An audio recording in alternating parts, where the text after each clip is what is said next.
Karibu katika kipindi kizuri cha Nuru ya Maisha. Somo ambalo liko hewani lina kichwa kinachosema tamaa inaweza kuua ndoto zako au ndoto yako. Ni mimi Mwalimu Peter ninayekukaribisha hapa Nuru ya Maisha.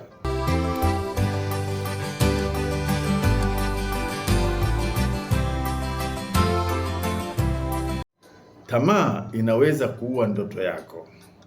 Kuna kitu kiko kimya lakini chenye nguvu kubwa sana katika maisha ya mwanadamu. Ni kitu ambacho hakionekani mara moja kama adui, lakini kina uwezo wa kuharibu hatima yako polepole. Hicho kitu ni tamaa isiyodhibitiwa. Tamaa isiyodhibitiwa. Tamaa kwa asili si mbaya kila wakati, lakini ikikosa kuwekewa mipaka inageuka kuwa mtego. Na watu wengi hawashindwi kwa sababu hawana uwezo. Wanashindwa kwa sababu hawakuweza kudhibiti tamaa zao. Ndoto nyingi hazifi kwa sababu ya shetani. Zinakufa kwa sababu ya maamuzi madogo madogo yanayoongozwa na tamaa. Fikiri jambo hili. Ni watu wangapi walikuwa na maono makubwa, lakini wakaanguka kwa sababu ya tamaa ya vitu vya muda mfupi? Tamaa ya pesa ya haraka, tamaa ya starehe, tamaa ya sifa, tamaa ya kutaka kujulikana, tamaa ya kutaka kuolewa au kuoa kwa haraka bila kusubiri tafakari ya kina na Mungu. Na kwa sababu ya tamaa wakapoteza mwelekeo katika maisha yao. Kile kitabu cha Yakobo 1 mstari wa 14 na 15, kuna hekima ambayo Mungu anasema hapa.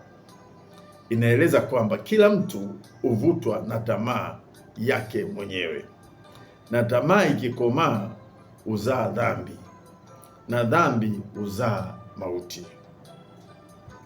Mithali 14:12 Biblia inasema hivi: kuna njia ionekanayo kuwa sawa machoni pa mtu, lakini mwisho wake ni njia ya mauti. Hapa ndipo wengi huanguka. Wanafuata wanachotaka, wanafuata wanachokipenda, wanafuata hisia zao badala ya kufuata kile wanachopaswa kufanya. Na matokeo yake ndoto zinakufa na kinachobaki ni kilio na majuto. Kilio na majuto. Ningejua, lakini wakati huo muda haukuruhusu tena. Tamaa lazima hakikisha unadhibiti, unaziwekea mpaka ili zisiue ndoto ya maisha yako. Ushindi si kutokuwa na tamaa, bali ni kujifunza kutawala tamaa. Ni kusema hapana kwa kile kinachokuvuta chini na kusema ndiyo kwa kusudi la Mungu juu ya maisha yako. Kumbuka hili: kila unaposhindwa na tamaa, unapunguza nguvu ya ndoto yako.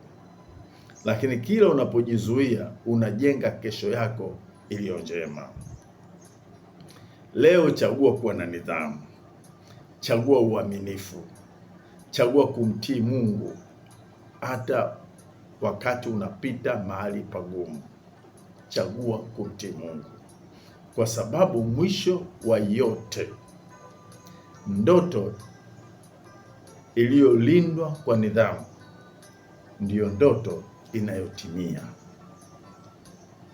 Ndoto iliyolindwa kwa nidhamu ndiyo ndoto inayotimia maishani mwa mtu.